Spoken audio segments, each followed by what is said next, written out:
G'day, guys. Jake here, coach of Dunkley's Donuts. And as always, welcome to Hat Chat.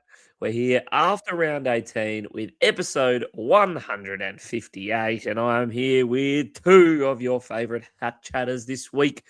And I'm surprised they're here with me because after a full weekend of fun in Melbourne, the three of us took an extra 24 hours to record this particular show. But we've gotten up and about, and my voice has recovered just in time. DC, how are you? And what was your highlight of your trip down south to the land of footy in Victoria? Yeah, I'm good, mate. It was a good weekend, as it always is, hanging out with you guys. And as you put it last week, the extended cast. But yeah, a lot of fun. I mean, the highlight for me was probably the best game I've seen the Eagles play live in about 5 years, which is saying something about how bad the Eagles have been in the last 5 years, because I've actually seen them a few times. So some good signs there that your doggies obviously too good in the end, but exciting to see, particularly Harley Reid and Willem Dersma, I think, light it up. Both get ridiculous goals, although Bont tried to top them as well. But yeah, we got to see a couple of good games of footy over the weekend. It was good fun. Yeah, the Willem Dersma goal into the Bont goal was something to behold, although it is a bit of an eye into the life of an Eagles fan when your favourite part of a weekend of hanging out with two of your mates is watching the Eagles lose again. So anyway, that's good to know. We only just lost. It was an improvement, and that's all that matters. Now, Nathan, your team also lost only just. That was another belter of a game. It was fantastic for us to see you. You didn't have to travel as much, so maybe it was just a normal weekend for the Overlords. Yeah, honestly, I just didn't know you guys were even sitting next to me. I was like, but these voices. Is that because your head was in your hands most of the game? Or? Yeah, I mean, anyone that's watched North Melbourne game with me will know that oh god is said about 600 times throughout the game, even when someone's kicking for goal 10 meters out directly in front, and justified that was the interpretation. Yeah, no, great weekend. My favorite part was also the Eagles losing. As well as I really enjoyed Jake trying to justify the entire time that dogs are really injured, and it's a closer game. It's like they're $7 odds, and they're like, well, yeah, I expected this to happen when the Eagles were winning. I was really enjoying you trying to play the underdog card, Jake. You're like, well, like Tim English is out. We don't have a recognized ruckman. I'm like, the Eagles have Baylor Williams. I don't think they have a recognized ruckman. I don't think you could say that. Yeah, I think that's a valid call. I can't even argue that. There was no one there that could witness it, except for the people that were. But we're going to pretend that isn't the case for my sake, mostly.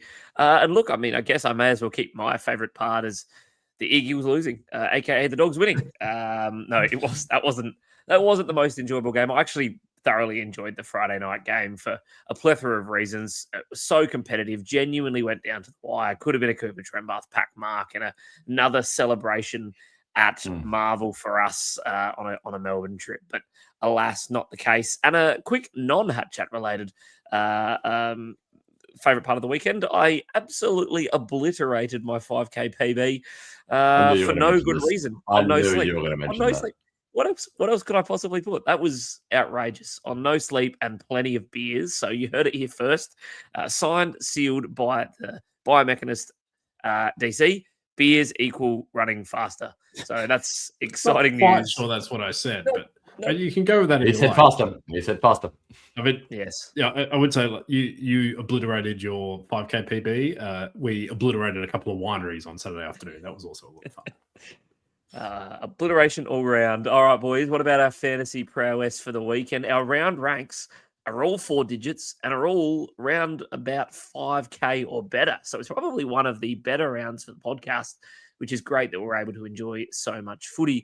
DC, unfortunately, coming off third best, as I like to put it, or as an Eagles supporter, last, but a pretty good score. So I don't think you should be disappointed by any means. Yes, bronze medal for me this week. 23.60, so pretty solid round. Did move up, actually more spots than I was expecting. So back up to 2,755, highest rank I've been for probably about a month or so, I would say. Round rank about 5,500, and all on the back of trading in Zeke Hewland and Cooper Harvey. So I'm seeing a strong causational relationship there. We're going to get to that later in the podcast. The 2383 for me, 3,735 round rank. And most importantly, for all those coaches playing along at home, I am inside the 10K mark. So it's probably not good news for a lot of coaches out there hoping for a Jake slide, but very excited for people to compare their rank to me now. It's 4 digits again. Pretty good week all in all. I think it was more a lack of floor scores than a large number of ceiling scores, but overall, no complaints. But Nathan, you've pipped me at the post. First time this year, but probably for the 10th time since the Hat Chat podcast has started. Sorry, the first time this year I've beaten you. Pipped me. Usually you beat me right, by a point or two. Points. You're right. Correct. Yeah. Yes. It's not normally this close. Yes, disappointing effort this week to only pip you this week, Jake. 2385, solidified myself as the second best coach. It was really, really good considering the 3 rookies on field, including one of them being Farrow, who scored 50. Could have been an absolute monster, but very, very happy with that. Just sort of stabilized myself, as I think I had 6 or 7 weeks in the opposite direction. It's nice to have one upgrade, and now I get kissed by not owning JHF, as everyone else shouldn't have owned him for all that time. I was right choosing Truck over him, completely justified. The 350 points mean absolutely nothing. I'm now completely justified. Simple as that. Yeah, I'll let our listeners argue that one on your behalf. But of course, most importantly, coming into finals time, Content Creators Cup update. Now, boys, I've got some concerns here, particularly for you, DC. I've gone out this week, seen that Pom United taking 4th spot, you sitting just outside the top 4. So I've gone out, put my best performance in to knock Tom Hales off to give you the perfect opportunity at a double chance. And what have you gone and done this week, DC? What has happened? I think I ended up going down by 4 points, which was very stiff, but slipped to 6th on the back of that. So I was in front for most of that last game, and then we'll touch on him in a minute. But Zach Merritt, unable to get me over the line, was unique in that game. So I needed 4 more points than what he scored, which was 12. I think the part that you're slightly remiss here in discussing is that you lost to Jordox, who is last by 4 games. He is 4 games last behind 19. Zach Merritt. I had a Zach Merritt handicap. Jeepers, that is appalling. You didn't deserve the double chance after that performance. But Nathan, you are sneaking into finals, I think, with 1 game to go. You should be safe, but I guess it could come down to the wire with a few teams sitting there 1 win below you. I mean, sneaking is very aggressive. I think Guesty would need to outscore me by 200 points this week in order for me to slip out of the top 8. So I prefer to think of it, I've absolutely nailed it. The big concern this week is that DC is 6th and I'm 7th. So there is a very real world where I'm going to have to try throw the last game in order to make sure that I don't play DC in the first round. But we could do, when you go to a trivia and you do the heads or tails game and, you get half your table to do heads, half the table to do tails. That's what it's going to be if DC and I play each other in the first round. That at least I get to make it to the next round pretty comfortably. Well, Nathan, I've got good news for you. And for all of our listeners looking for a Hat Chat back-to-back, DC's playing VAMS. Now, for those that don't know, playing at home, VAMS has not played this game for some time, since the bye period. Is it kissed? Yes, kissed. So he scored a 1,700 this week, VAMS did. And Nathan, you're actually playing the person 1 spot ahead of DC, who DC has more points in, which is Tom Hales. So if you set yourself up with a win against Tom Hales, you're likely going to play him again next week. So if you don't want DC, all you need to do is go out, win the matchup, and we can go 2 Hat Chat coaches in the Content Creators Cup finals. But it wouldn't be remiss in me not shouting out Bales, sitting top of the ladder in his own competition, with Taser sitting there right behind him. Kissed once again. It's normally DC on this show that's kissed, but it's those. How many times that are has he played VAMS this year? Yeah, it's those that are putting the fixtures together. That's all I'm saying. There's a clear correlation there. So good luck to Bales. If you have to cheat to win, then is it really a competition we want to be part of, boys? I also just want to call out, Jake, you were the third best content creator this week, which means that once again, I am the second best content creator. I had a gap of 9 points to hit in order to do it, and managed to just sneak in there perfect. That's the only reason that I pipped you rather than beating you by 150, was I just needed to be the second best content creator. That's what I like to hear, mate. All right, let's fly through some awards. We're 10 minutes in, and we've got plenty of questions about injured premiums this week.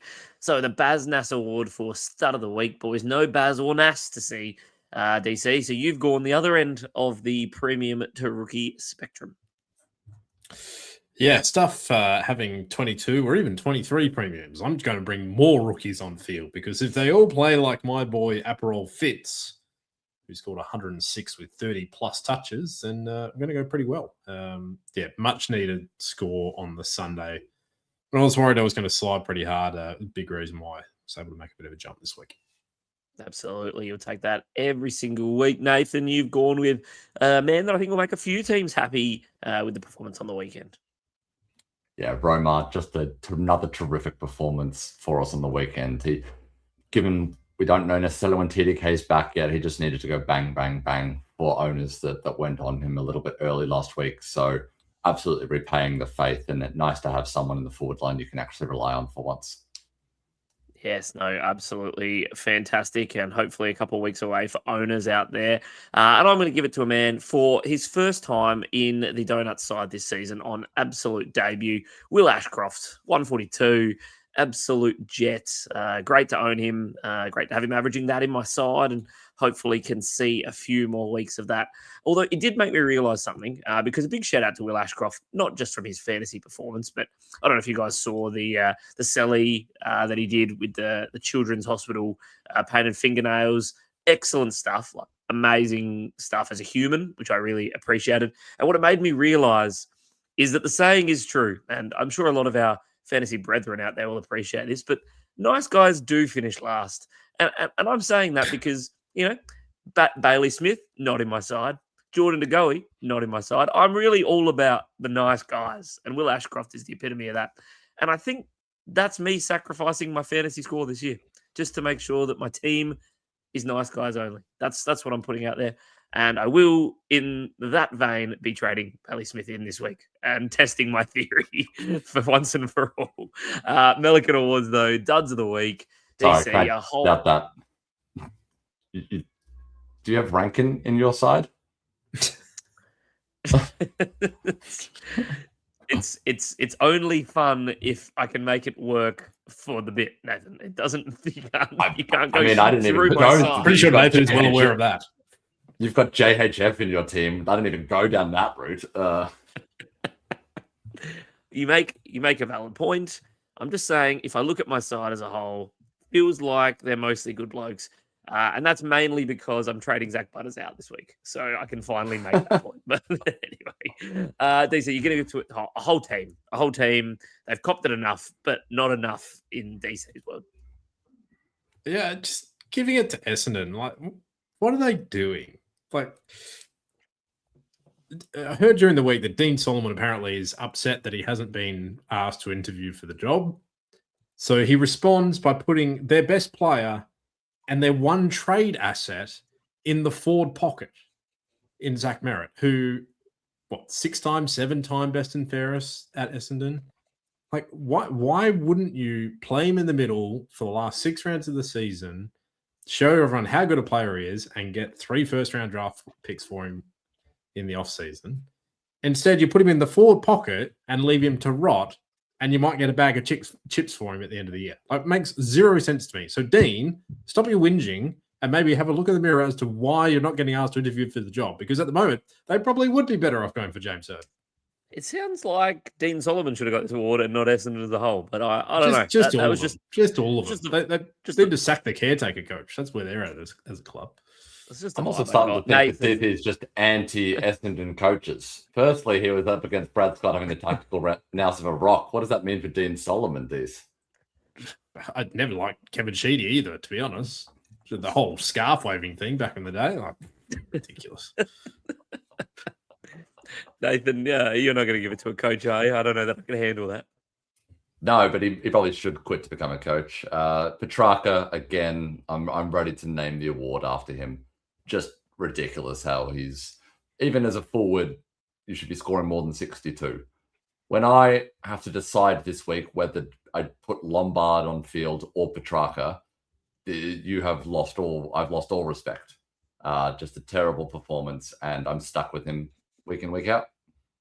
The Dogs match up, hopefully a light at the end of the tunnel for owners. And I'm just going to give mine to Bailey Williams, mainly because against Rory Lobb, who ended up scoring 115, I expected better. But also, I had to watch that game, and he was the only player I had that scored under 75 that was supposed to be on field this week. I'm going to give Kurt a slight pass.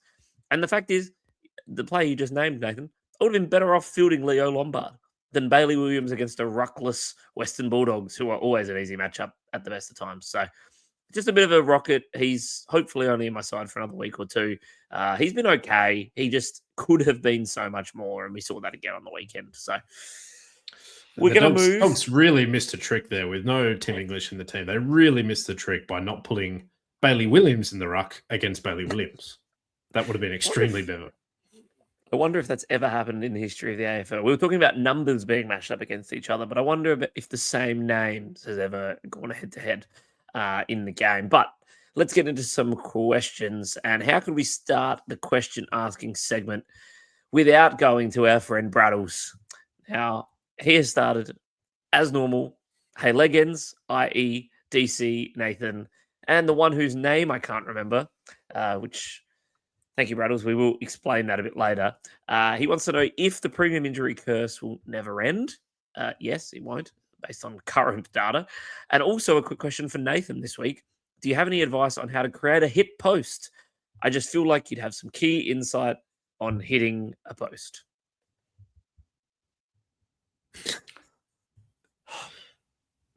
No answer for him. No answer for him. Will the premium injury curse end? What premium injury curse? Maybe just Butters? What's JHF? No, he's an overpriced rookie. That's not a premium.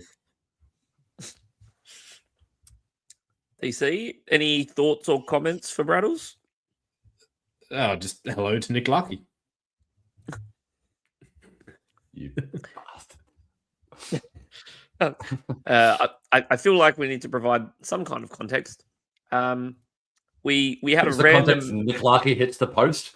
Great. There's the context. No. I was thinking more about why he couldn't remember my name. We had a random man join us at the Marvel Stadium on Friday night. DC, you got to come back from the bar and find someone sitting in his seat. And it happened to be our good friend Braddles, who bumped into us at Marvel Stadium. He got to enjoy Nathan's peril of Nick Larkey hitting the post. And he also got to enjoy another listener whose name I can't remember. Cop that. How do you feel about that? I don't think he actually said, to be honest. No, I can't remember his name, DC, because he did forget my name when he met us all. But he took a photo, and that was nice. Lovely to see fellow fantasy faces, as you mentioned, the extended cast out in public. So nice to meet you, Braddles. Keep up the good question work. But I've got a better question, from Daniel, who said, hey, guys, I'm ranked 600th. Genuinely think I might be a chance to win a hat, which I would agree. I'd say inside the top 1,000, you're probably a chance. It might be a slim chance, but you're a chance. So Daniel wants to know if we can discuss at this point of the season what is the max overall rank that we're still in for a hat, but not the Tundra. So I guess DC, as the one hat winner here, do you think my kind of numbers is what you'd be hopeful for, or is it more about the amount of points you are behind each of those spots as to how competitive you'll be? When you say your kind of numbers, you don't mean like your current rank, do you? Because no, Jack, I don't think you can win a hat from 9,000th. Okay, you got me.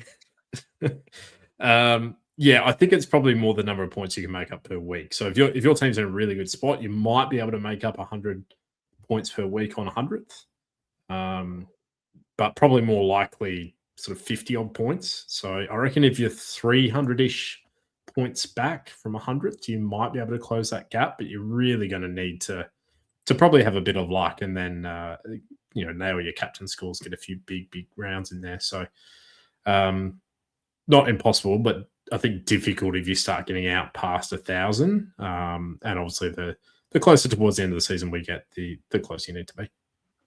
Yeah, and I think similarly, as far as the Tundra goes, the Artie's party out on top, 3, 7, 4, 5, 6 for those playing along at home.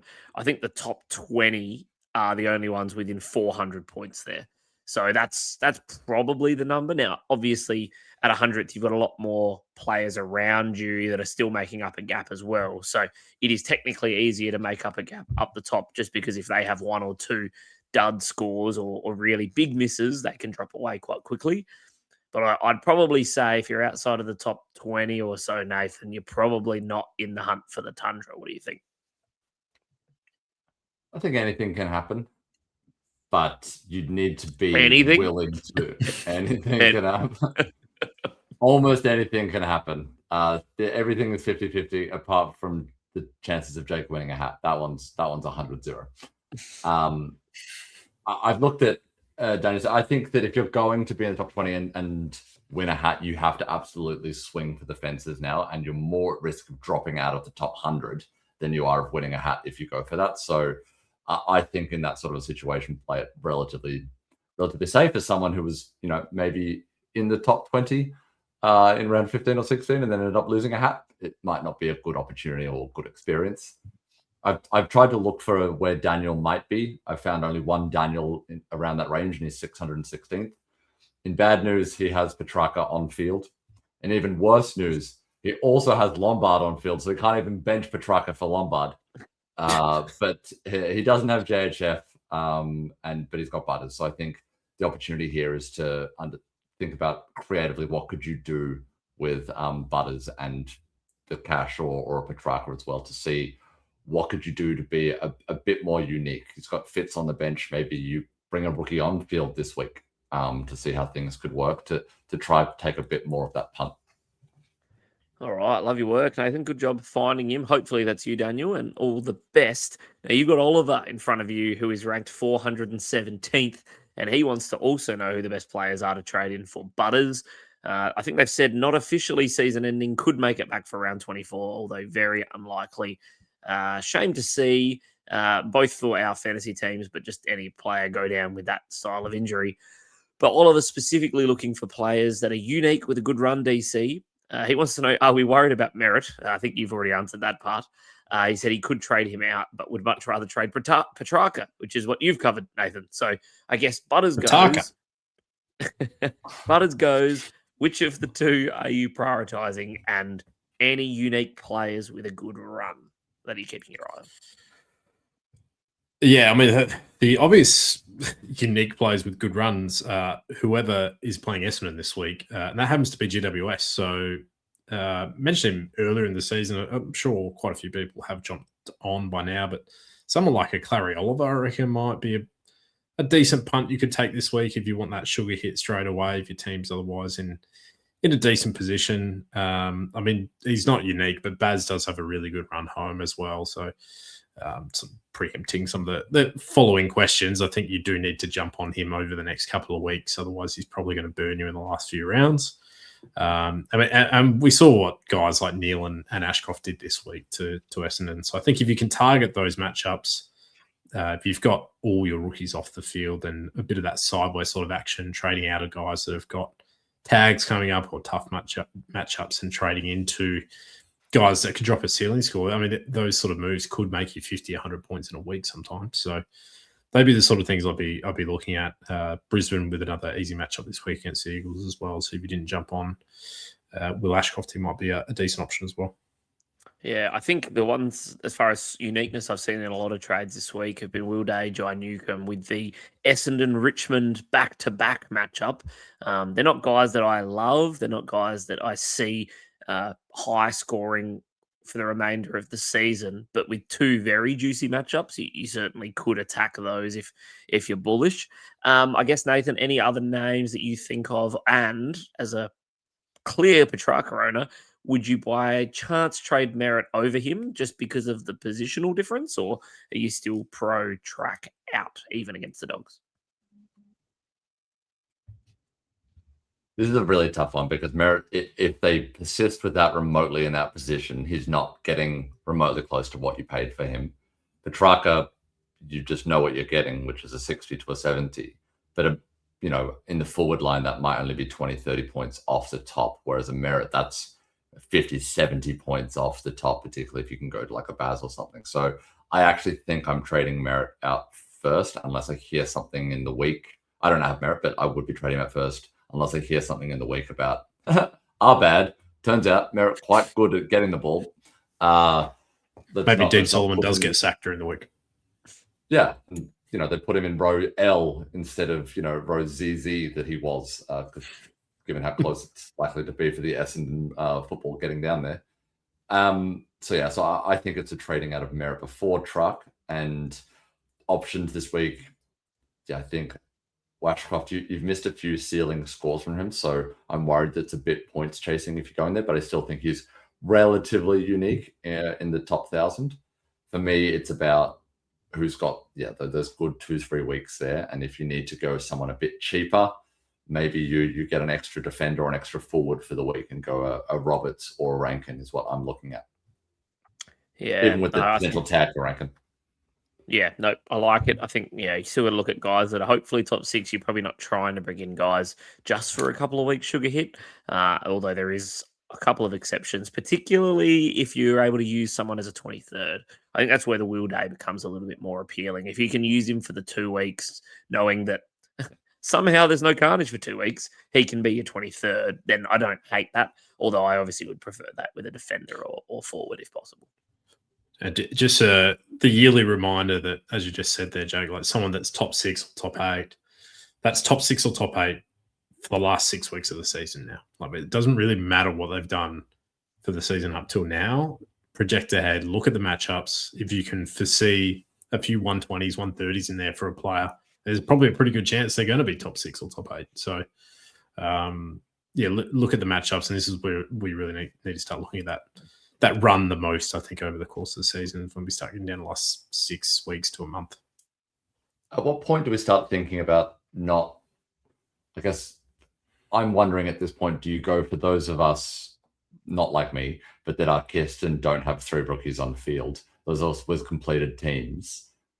At what point are you starting to look for, I just want a 2-3 week run and then I can trade out? I don't necessarily need the best 6-week finish. I think at this stage, given the amount of trades that we have left, and obviously I assume at some point I'll start getting 3 trades again. Being more keen for those 2-3 week runs, I think, is more important. So look at, does someone have Essendon in the next 3 weeks? Because then essentially we can just, trade out half our team trying to chase those that play Essendon this season. I think as long as you're not going to be really concerned if you have to hold them for an extra week or 2, because we've obviously seen a lot of injuries this year. We've seen it work the last couple of weeks with Rowan Marshall. It's obviously a different reason, not so much matchup related, but role related. But yeah, we've seen that those sort of picks can work. I mean, I don't think anyone could argue now that that's been a bad trade, even if he's has only one more week as solo ruck. Like, he's going to average 130 probably over that period. So if you can find a couple of guys like that, it's probably worth the extra trade, maybe, particularly if you've sorted your team pretty well. So that'll be most teams probably in the top 1,000 or so. Yeah, and I think just to put that there quite clearly, Crows, Geelong and Hawthorn are the 3 teams who play both Essendon and Richmond for the remainder of the year. So they're the names that I guess you'd be keeping an eye on, and why I think Rankin, even with a tough matchup this week, potential tag risk, the run after that, if this is the week you can get him, I'm still comfortable enough for that the ceilings are possibly there.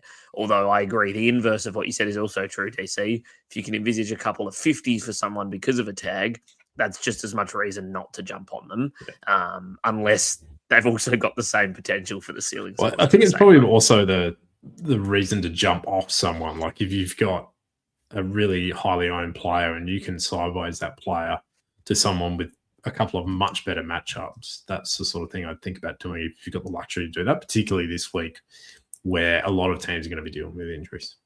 Yeah, great stuff, boys. That was a good chat. Some in-depth, good conversation from us for once, and not just shit talking. So that was nice. Nathan's question, on the other hand, specifically wants to know best option for Butters out of Heaney, Goulden, Anderson, or Lockie Neal. So you've got 4 options there, boys. Obviously, 2 Swans in that list. Sydney with the Crows this week, but a couple of nicer matchups, including Essendon before the end of the year, whilst Anderson is coming up against the Dogs, who we know do give up points, and Neal is up against the Eagles, DC. Anyone there that you like more than most? Yeah, I think it's kind of getting close to the point now where I think Goulden's a legit target. Break even down to 127, so manageable. Dropped the ton on the weekend. If we look at his time on ground since he's come back, he's gone 77%, 82%, 89%. So if he's up in the high 80s, low 90s time on ground, as we know he can do, I think he's going to be pretty close to a top 8 mid. Had about 50% CBAs, I think, from memory. So if he's hovering around that sort of those sort of areas, I think he's going to be pretty solid and obviously really unique, which is what you're sort of chasing for this time of the year. So he'd be probably my pick out of those 4 if you want to do something a bit more unique. Yep, I like your thinking. I guess it depends on your rank too. Are you going all 3 of us, Nathan, or are you going to go in a different direction for your namesake? I think I'm more likely to go Heaney over Goulden. I just think Heaney has the potential with some of those games where if he does play a little bit forward, it won't matter against Essendon and the Tigers. And those are the games where we've seen Heaney score 150 quite comfortably. I just think Goulden is at slightly more of a risk of getting a rest if they're up quite large. So for me, it's Heaney over him, but only just. But I think both the Swans boys comfortably ahead, unless you are needing to do some looping and having a look, because I know that the Swans play earlier this week. All right, good stuff, boys. Now, DC, I've got a bone to pick with you. We've had a question from Daniel, we've had a question from Nathan, and now we've got a question from Zach. And I haven't seen a single Jake in the run sheet, and that is upsetting me. But Zach's question is a very unique one, ranked better than both Daniel and Oliver. He is ranked 236th, so quite well in the running of running a hat. And particularly based on this question, he says, hey, lads, how do I maximize not having Butters or Horne-Francis? Kissed. I think that one is actually the definition of kissed. Huge for you. Good coach. He wants to know whether he plays a straight bat and takes track to Gawn. He has Romar in the ruck who he can move forward. Or does he get creative and hunt the juicy matchup that Toby Green or Zach Bailey has? I mean, I like the Gawn move. I've been saying don't have Romar in your ruck. And if you've got an opportunity to do it, then I like it. But do you think that's the right play, even with the matchup this week? Yes, I believe so. Yeah, I mean, Tristan Sherry, it's kind of been a weird ruck matchup this year, hasn't he? He's been tough in some games and then not in others. But Gawn does then have Geelong the week after. The Suns are no longer the ruck matchup. They used to be Freo, Port and the Dogs to finish, with obviously Tim English a bit battered up at the moment. So I think it's a reasonable run home for Gawny, and I think he should hopefully be a top 2 ruck over that period. So I think that's a pretty solid trade, particularly when we don't really know the full timeline for Marshall being the number 1 ruck in our side. So, yeah, like those moves. I'd also like to just point out, I wonder, given that Zach is spelt the same way as Zak Butters, is this actually Zak Butters? And maybe he knew he was going to get injured and traded himself out.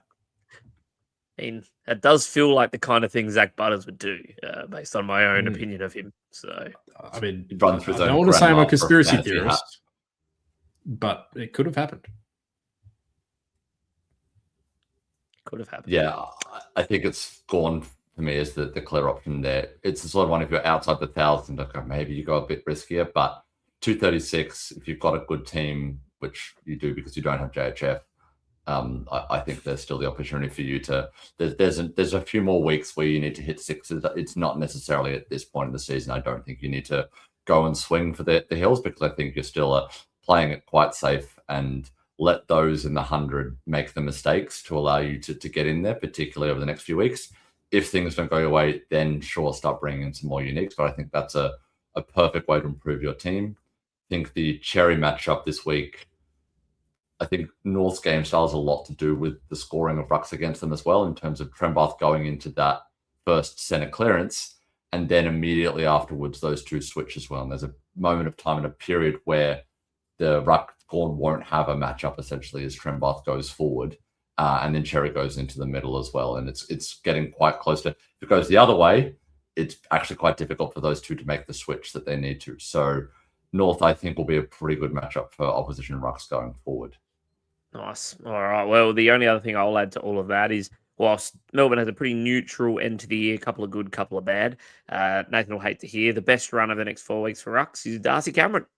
3 very nice matchups and a neutral. So bit of a shame, but he did make that point that you've just highlighted there, that Tristan Cherry isn't the hard matchup that he once was. So worth keeping an eye on that. Freo, the other nice run for the remainder of the year, although some question marks just around who is going to hold that role is probably where we keep a bit of caution to the wind. Right.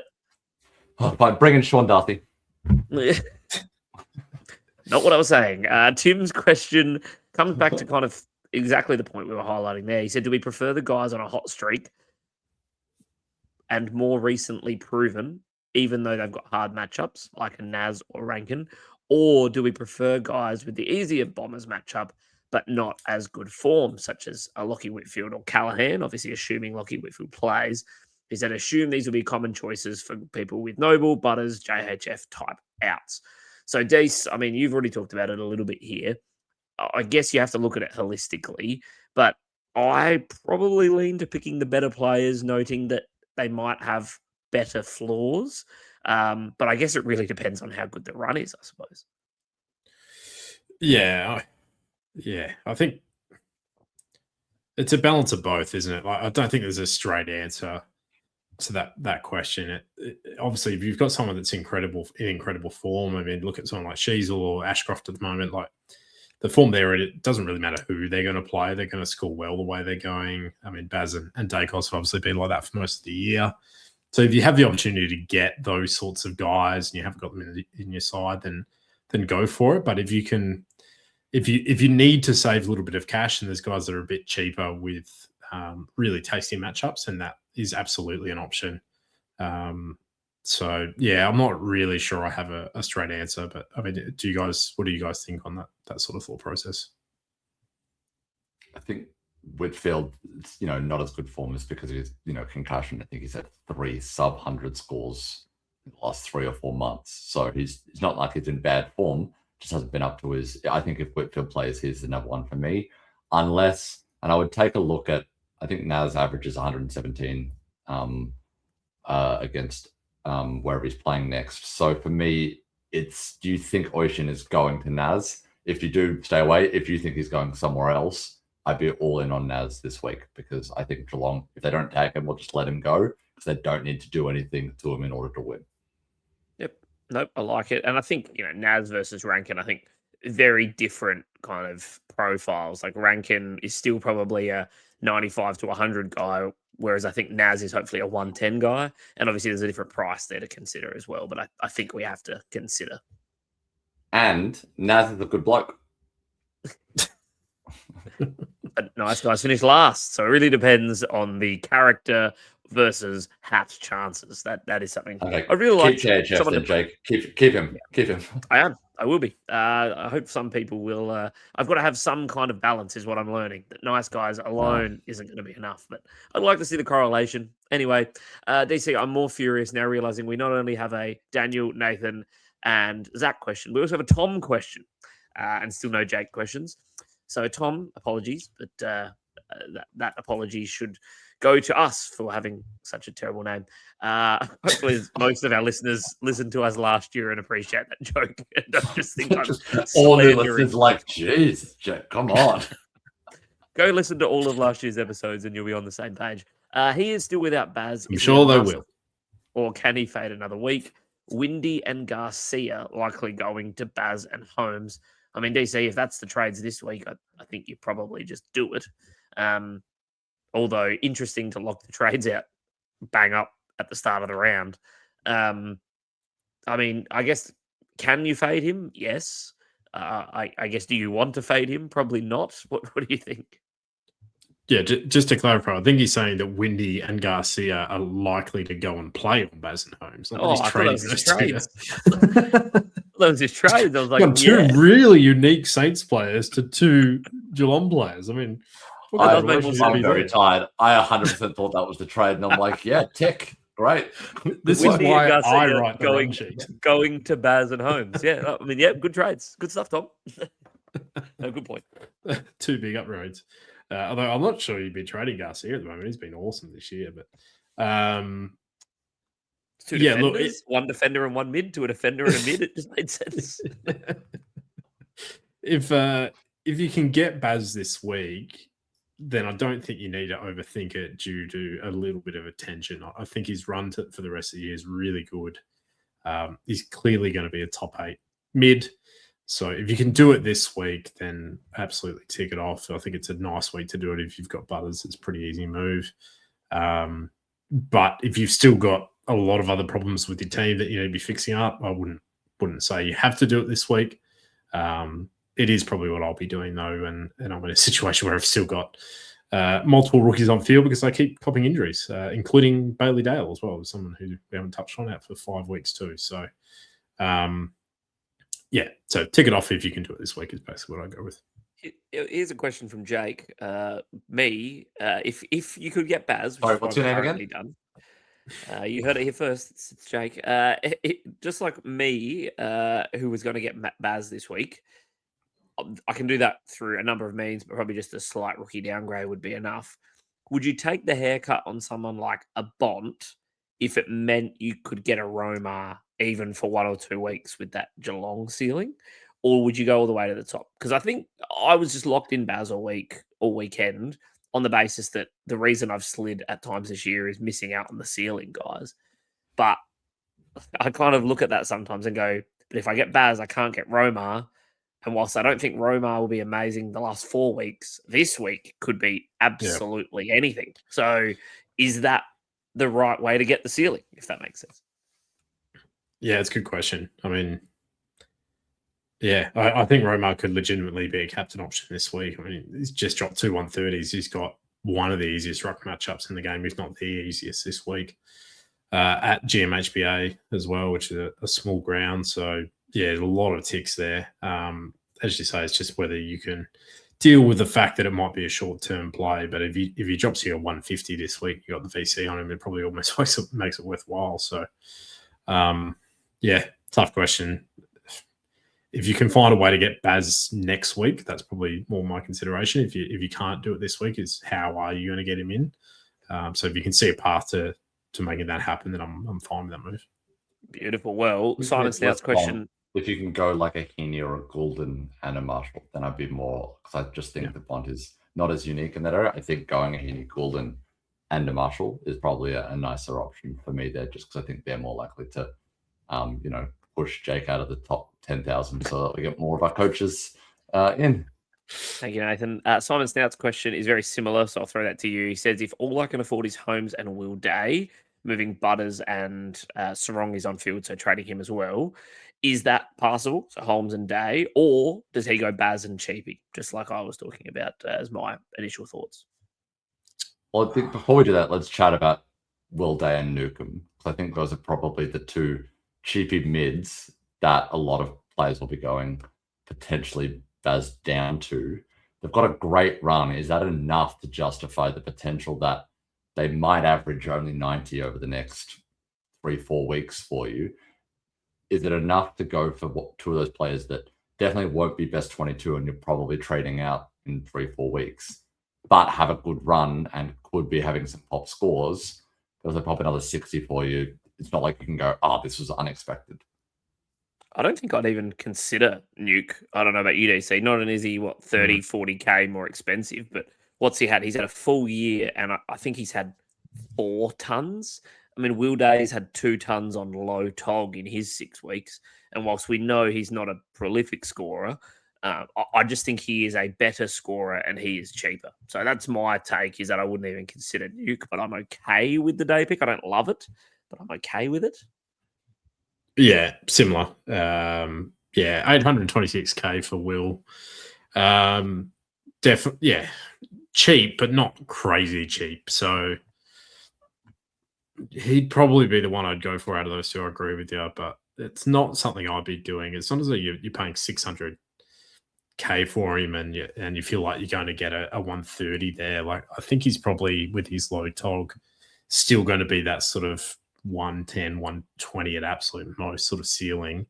And also with some of the easier games, do they actually rest him through that a bit more to make sure that he's right for finals and just keep managing his tog? I would say there's a pretty high chance of that. So that'd be my concern with Will, and as you said with Jai, it'd be too expensive for me. So Nathan, that's our answers. What's your answer? Well, I've been tossing up going Will Day or Rankin all week, given I need a midfielder, and I just think with that 3-game run, that was not the answer I wanted to hear. I did like when DC said, "Oh, you're absolute 120." I was like, "Okay, yeah, sure." For the coaches that aren't as kissed at DC, a 120 from a player you've spent 800k for, pretty good. So I think. But if you got a flat 100, right? Like you wouldn't. It's not worthwhile if you get a flat 100 from him. I don't think. No, but if he averages 105 to 110 over the next 3 weeks, goes up 50 to 100k, is pretty good for you. And then you've been able to potentially get a rookie off field, in my case, or make sure that you don't have to bring in, say, a Cooper Harvey or a Zeke Hewland on the other side, and you could actually bring in 2 all right players. I don't mind it as an option, and that was something I was tossing up this week. But I'll listen to some better podcasts and see what they think. We would recommend that to all. No, good stuff, boys. A last couple of questions. Fisher's named someone that you've brought up, Nathan. That's Archie Roberts. He said, "Discuss, please. The 69 looks terrible on paper, but he had the role. It was Essendon's 3rd highest scorer in an absolute obliteration, coming off a monster in round 9 the last time they played. I know he's in your side, or at least has been flagged to be in your side, Nath. What do you think? Is Archie Roberts a genuine play?" I think he is, because even his score on the weekend, he had what? Oh, that 69, as you mentioned. I think he had like 20 plus touches in that. I just think he didn't get a lot of marks, which is what Brisbane really, really clamped down on, is that chippy. So I think he's got the role, and if Merritt is going to be playing in that forward pocket, then who is that distributor out of there? I think that you saw Farrow be able to ton up in that sort of role. I think that for me, Archie Roberts is close to my he's obviously, I would have him ahead of Rankin, ahead of Day, ahead of Newcomb. I know, Jake, you were tossing up between that. I wasn't sure in your perspective of Newcomb, but I think that I just think Roberts could be really, really ridiculous. I know he had a rough start, and even before he got injured, he was on a bit of a downturn. But if he goes 130 for you and everyone jumps on him next week, you've gone, well, I got on that early, because he had a massive score against the Giants, I think, earlier this season. Was that his 150 against the Giants? One of them, I think, yeah. Yeah, so I just think it's a good opportunity for it. And even I think the Hawks next week, but it's at the MCG, so I'm not as stressed. And Nick Newman tonned against the Hawks in an absolute, in the wet, in a typhoon. It certainly was. That was an interesting game to be at live. The weather, I don't think I've ever quite seen rain like that at a footy game. But alas, I think there's some good points there, Nathan. Our last question, still no Jake, unless I snuck my own one in there. This one's Nicky Joe, who said they are ranked 3. 2 names, and not one of them is Jake. Yeah, exactly right. You get 2 more. Ranked 350th. We had quite a few in the low hundreds this week, so hopefully we see some improve and some extra hat winners. But also thinking something unique. Nicky Joe's thinking, can they trade Pickett out? 2 tags coming up, allowing me to get both Whitfield and Holmes this week from Butters and Pickett. But doing this, DC, means that Banks lives again, although looping between Noah, Khan, Fitzgerald, and Banks. What do you think there? Would you move on a Pickett and happily do a 3-way loop, even if your 22nd is a Sam Banks? Well, it sounds like from those trades that he's got 7 forwards. Is that a fair conclusion? I would suggest so, yep. Yeah. Probably has 8. 7 on-field forwards. I think I'd probably rather still fix up those other guys, to be honest. Like, I know Fitz was really good this week, but yeah, we've seen, someone like a Jai Sarong this week for me dropped to 50. Like, Noel Khan's been up and down a little bit. Fitz a couple of weeks ago drops to 50. Banks has been obviously not what we wanted. So I think there's a risk there that you do get stuck with a much lower score on field. I don't think Pickett's likely to get. Is he likely to get? Just trying to remember who they've got this week. Yeah, no, he's probably likely to get Foss this week, isn't he? So, yeah, I mean, I don't know. I don't know, to be honest. I think we get to the stage of the season. It's really hard to give a straight answer on some of these questions. I would still default to probably trying to fix up that last spot on your field before trading someone out. I think, to be clear, Might pick it, but it could work.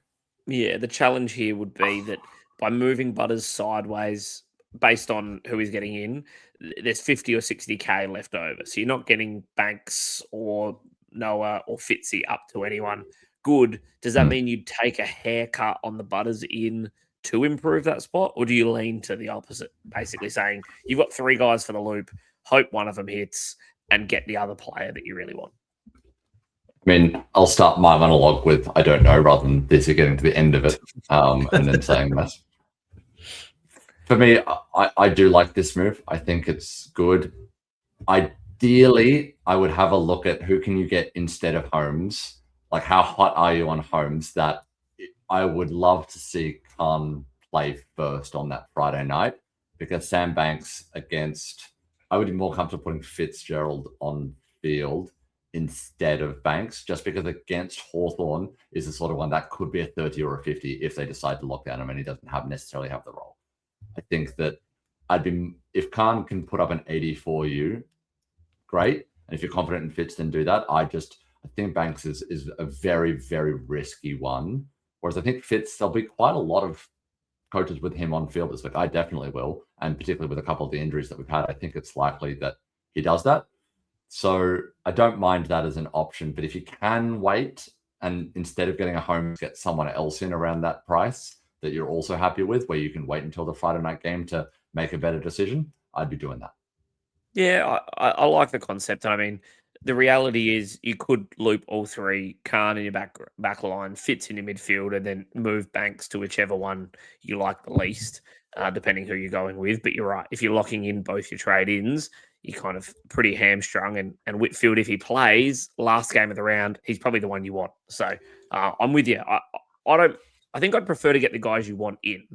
But if you can look at those rookie scores, I think you're just going to be better informed if you like someone else. I think Jacos is probably the option there if you needed to wait afterwards until after both of those games played.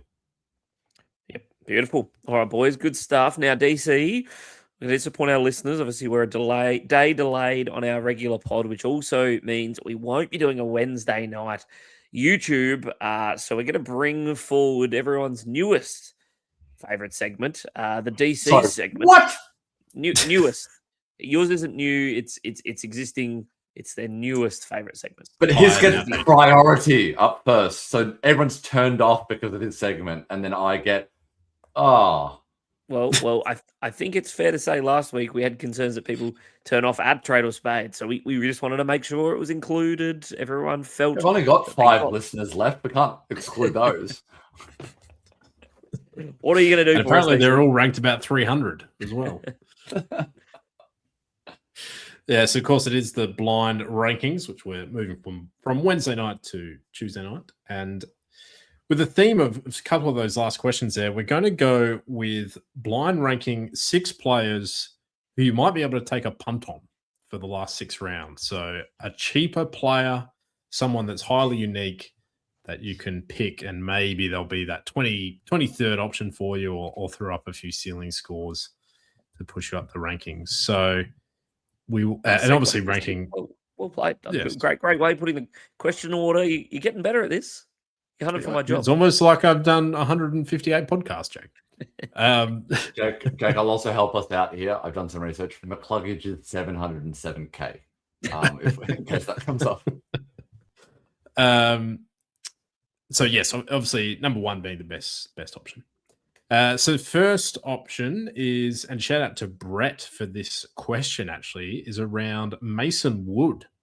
So he's actually dropped 3 tons in a row, I think, playing back on a wing.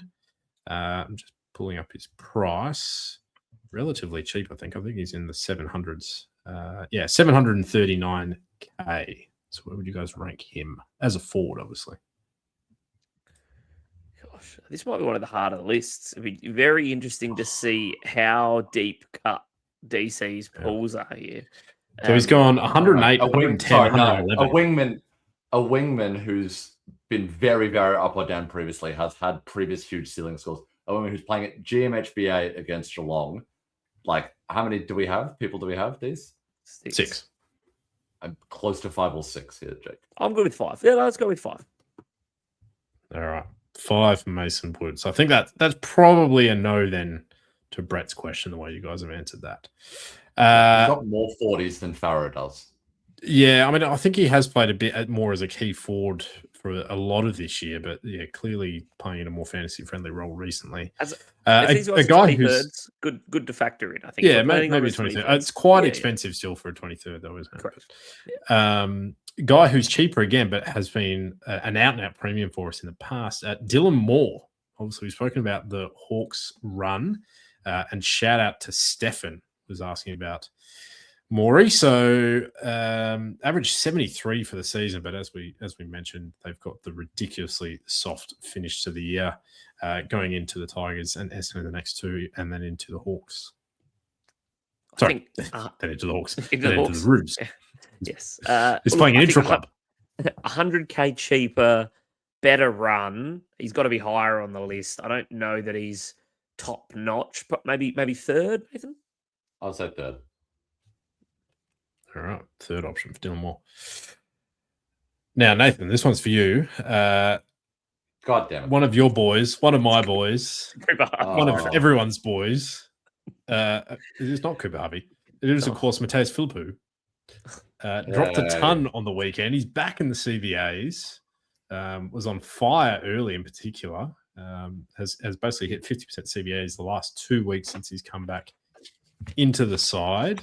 Where would you guys put him? He's also in the 600s. I just want to say I'm not looking forward to the fancy wrap up that happens each year, and it shows you what a player scored for you in your team versus out of your team. Really not looking forward to the Philippou element of that.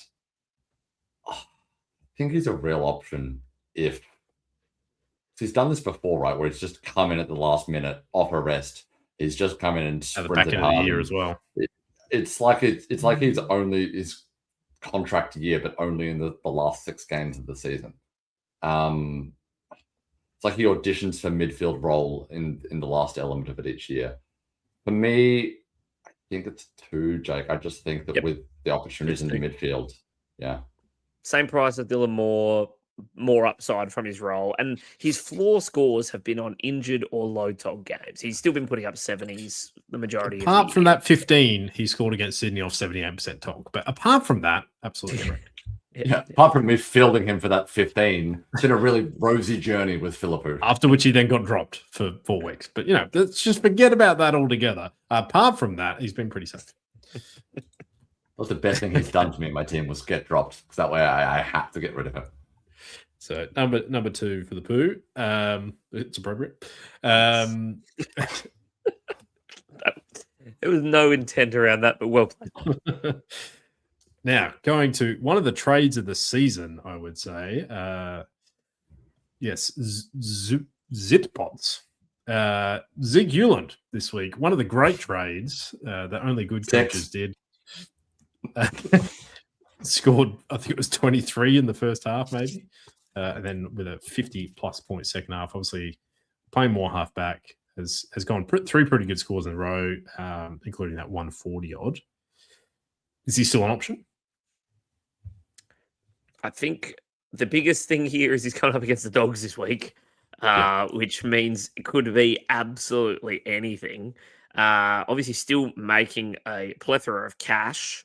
Still in the 600s. Oh, I don't know. I think could he be number 1? He's 1. I think he's more of a 1 than a 4, but So were you not sitting next to DC the entire time for that first half and just watching the light drain from a man's eyes as he's sadly refreshing the game and giving us an update of still on 20, still on 20. Oh, I'd take a 50 from here. And 77 going, oh, everything's fantastic. But remember how excited I was when we were walking out of the ground and he scored a 37-point quarter. And I think there's the defenders against the Dogs. I know McCarthy punned up last week, but no other defender really did well, like Herbert for a little bit when he was playing back there. And I know obviously the Eagles defense is a little bit different, but I don't think it's so strong in terms of the Eagles defenders against the Dogs, because the midfielders of the Dogs aren't exactly dominating as much as they used to, which is what it used to be, which was the midfielders are kicking it in and then there's no way to get it past the line, so you chip it around. Now that you can actually go through the middle against the Dogs, there's less of that chippy. So I think he's a 4 for me, mainly just because I had to sit next to DC, sadly telling me about Zeke Hewland. I'm going to go with, I'm a pretty strong 1 here. Noble out. Zeke Hewland running the ball, Noble out against the Dogs, plus Melbourne in 2 weeks, plus making cash. I'm happy to make that case. Just for you, DC. Make you feel better. You better bring him in. You better bring him in. Zuit Potts, it is. Zeke Hewland is the pick of the season. He's number 1. I didn't say that. He's the best. That's what I said. That's what I took from what you said. Zuit Potts or Zoot Potts. So 4 and 6. I mean, it's, it might be a good decision. Time will tell. Next option, of course, is my other trade-in from last week. It is Cooper Harvey. Did not go quite as well as Zeke Hewland. Man is only 3/4 away from a -12. Yeah, had a 40-point first half and then a -3 for the third quarter, which was not ideal. It was pretty fun for us because you were very smug in that first half when he was outscoring Luke Parker. You were because you guys poo-pooed those 2 trades so hard, and then at halftime I was up and about, and then 3/4 time I was not. No. I don't know, Nathan. Which way do you lean of him versus 6. Mason Wood? Okay. 6. All right. No, but Hugh McCluggage is going to now be 4th. Hugh McCluggage is going to be 4th. It's almost like you've done this before, Jake. Hugh McCluggage, of course, is the final option. That's why I was saving 1. That's why I was saving 1. He actually makes sense to be putting it as an option. They are coming off the Essendon matchup. Scored okay, but not brilliantly coming back from injury. So yeah, apparently you guys rank him as a better option than Mason Wood. So sorry about that, Brett. He's 365k off his starting price, Dees. It's a long way down, isn't it? Yeah. A good list. I'm very comfortable with Zeke going number 1, actually, with that list. So, okay. Anyone else you would throw in the mix there? Obviously, we did have questions about Will Day. I mean, I guess you could say Archie Roberts is almost in this category with how much he's dropped, but I think he's probably more an underpriced premium still. Anyone else that jumps to mind for you guys that you could take a punt on? I think for this list and for like a general rule, I think no more than $750 you'd want to be spending on your 23rd unless you're in a really, really luxurious spot. So I think that's probably the only reason that I'd take a couple of those guys out of the list.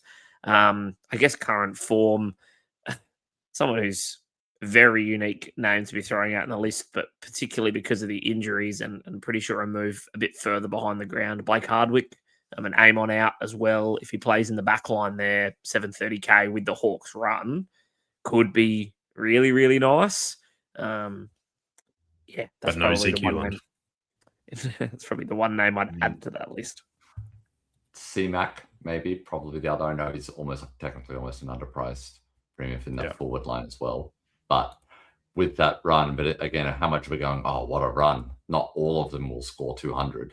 This week, because they're up against Richmond. Next week, they'll all score 200 against Essendon. But, no, good stuff.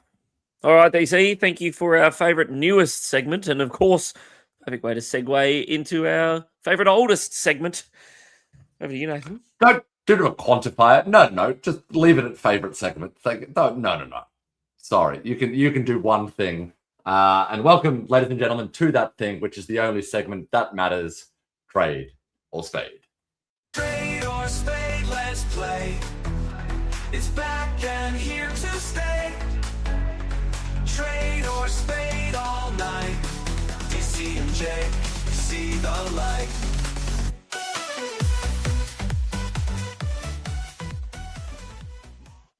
DC, I'm starting to think that you play that slightly faster each time, and I think it's going to be like the frog boiling. At this point, it's just going to be a 4-second song, and you're going to be like, yeah, that was the whole of it. Welcome, ladies and gentlemen, to Trade or Spade. As always, there is an order. I did initially order it as how mad they would be that Trade or Spade was delayed until after this, but they were all at 100%, so I couldn't actually order them. So it's going to be a different order instead. And we're going to start with Trade or Spade, DC Sinclair. Oof. I mean, if you still got him, I think he's a trade. Yeah, fair enough. Trade or Spade, Butters. This is an interesting list. Yeah, out for 6 to 8. I think he's a trade. Definitely a trade. This Trade or Spade, Amon. Out for a while as well, I think. So I think he's a trade. I think he's a month. All right, month Jake. at this stage. Trade or Spade, Noble. I mean, has there been official news around Noble? I know they were saying unlikely, but Yes, his role in scoring has been taken over by Zak Butters. well, yes, we did know that. I just haven't seen a timeline.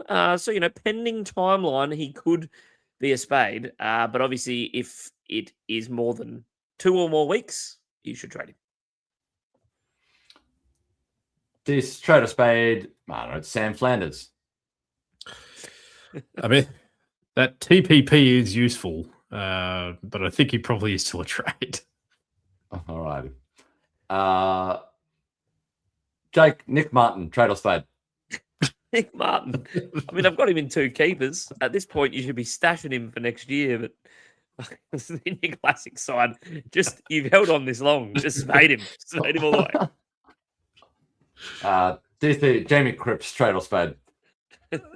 I mean, yeah, retired last week. Yeah, I mean, as an Eagles fan, I would spade him just for how good a servant he's been for the club. But if you don't support the Eagles, you could probably trade him. Maybe to Patrick Cripps, one Cripps for another. And Jake, finishing off with you, Bailey Dale, Trade or Spade. Yeah, DC kissed again, injured premium, but he gets a full 120 minutes of scoring from them. 5 weeks, I think, is the official timeline. So, unfortunately, he is a trade. All righty, that has been Trade or Spade. Any guesses on the order? Are they all injured? That's not an order, DC, but thank you. Most injured to least injured. Close. It is the order in which of least angry to most angry I think you'd be if I called you kissed for owning them. I think that's been the current thing. So Bailey Dale above Jamie Cripps there because I think you were absolutely kissed because you were going to trade him in if he hadn't retired. So you were kissed by him retiring. That has been Trade or Spade. Thank you, Nathan. Thank you, listeners, for putting up with that. I think we've based our questions this week around the majority of people having forced trades this time of year. So hopefully there's not too many split decisions on who to keep, and you have some pretty obvious outs. It's going to be the ins this week. But DC, the last question, presumably from yourself, you'd like to know when will we admit the DC is not in fact kissed and was actually robbed of another hat this year?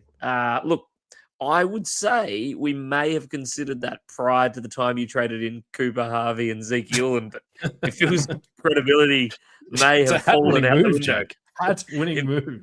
It may. If I wasn't ranked 3,000. At that point, it feels like maybe it was too far gone. But Nathan, any other identifying points in the season where we may have been able to decide he wasn't robbed? No, I think it's pretty much just Cooper Harvey and Zak Butters. I think that's a pretty definitive point in the season where, and it wasn't like he went, hey, boys, I'm hanging out with you for the weekend. I thought it'd be fun to go Zak Butters and Cooper Harvey. No, he kept it a secret from us to we're in the Uber to the North game. And we're like, do I go Luke Park or anything? You're like, well, I'm bringing in Cooper Harvey. And we went, so what? You're bringing Cooper Harvey? I sent you guys the trades earlier in the week. You didn't say anything, so I assume you liked it. I mean, I don't read our messages as much as I don't read the run sheet, mate. It was you need to tell me in person. Dear. Sorry, DZ. Looks like the voting is out, but we'll let our listeners have their say in the comments. Please do reach out. But before I wrap up the show for this week, I do want, of course, thank both of our sponsors for the 2026 season, which, of course, are our friends at Peak Solutions and Game Day Squad. I know that it's a couple of weeks into the new financial year now, but for those that haven't done it already, Peak Solutions there are to assist your business and on a mission to transform how you are supported every day. Like we said, they look at business health checks, they look at the costs. It's not too late in the financial year to get things sorted and put things on the right foot for the remainder of the year. It might be too late for your hat chances, DC, but it's not too late for our businesses and listeners to sort themselves out in 2026. So if you do mean business, you should contact Peak Solutions at Peak Solutions, or if you are done with your fantasy season or you want to have something fun to do to finish the year off and have a dynasty squad ready in 2027, our friends at Game Day Squad have the ultimate dynasty sports platform ready to go, offering a unique and engaging way to build and manage your fantasy teams for the long haul. And it's important to note, it's not just AFL on there.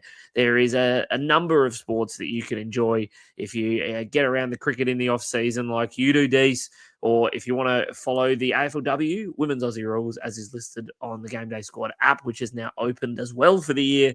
There's a fantastic opportunity for you to get involved. So jump on at Game Day Squad or hashtag GDS Fantasy, and don't forget to use the code HATCHAT to get yourself some extra players. But as I mentioned, unfortunately, no Wednesday night this week, DC. Just trying to keep the short week in check. But I was thinking, do we maybe do a quick post for VCs and Cs and see what our listeners are up to? Post a poll or something like that? What do you reckon? Yep, sounds good. And maybe a second poll asking whether Zeke Euland is the pick of the season. Don't know that we need a poll for that. Options as no. No, but in bold. No, good stuff. Cooper Harvey is. Maybe one of those open polls where we can let people add their own options. We'll do it on the Facebook group and we'll see what creative things people come up with. But yeah, we should actually, an eye Jake, we should do it now before the pod goes out. So Desi, people just think Desi's lost his absolute mind. Give no context. And then they'll listen to the pod and they'll know I've lost my absolute mind. Validation is what we're looking for all round. Yeah, keep an eye out on the socials. We'll try and do something a little bit fun. Are any other ideas that you guys would like? I know that Clint was concerned that he had no opportunity to write his Western-themed questions again this week. So we'll try and put something up to make sure we don't disappoint our listeners on a Wednesday night. Of course, DC, if they don't know where to find you by now, how are they going to do that? Yes, you can find me trading in more speculative pods and at DC Caterpillars. Thank you, mate. Nathan? You can find me wondering how the hell you two have talked me out of Will Day and into Zeke Euland and Mark and Philippou on this pod. Both of them. Yeah, I might as well bank 600k cash, so I can do the downgrade. Because I don't need cash anymore now that I'm going to downgrade Whitfield next week to Cooper Harvey. Okay, and where will they find you to see such thrilling decisions? Oh, honestly, probably at rock bottom or over mullet. As our friend said on Friday night, with a T. And of course, you can find me for that fine gentleman at Dunkley's Donuts or us at Hatchat AFL. And my name is Jake. Jake. Said at the start of every single podcast. No. He's never made it that far. It's just done the song and gone, well, that was good. He just really likes the theme tune. Yes, our friends and sponsors at Peak Solutions and at Game Day Squad. But yes, have a fantastic week. I think we've got 6 weeks to go, boys. We're right at the pointy end. Enjoy yourselves. Stay tuned in for the last few weeks. We'll try to have a bit more fun, and good luck to those out there in their hat chase or making a final run at finals for their leagues. We wish you all the best, and we'll catch you guys next week. Cheers.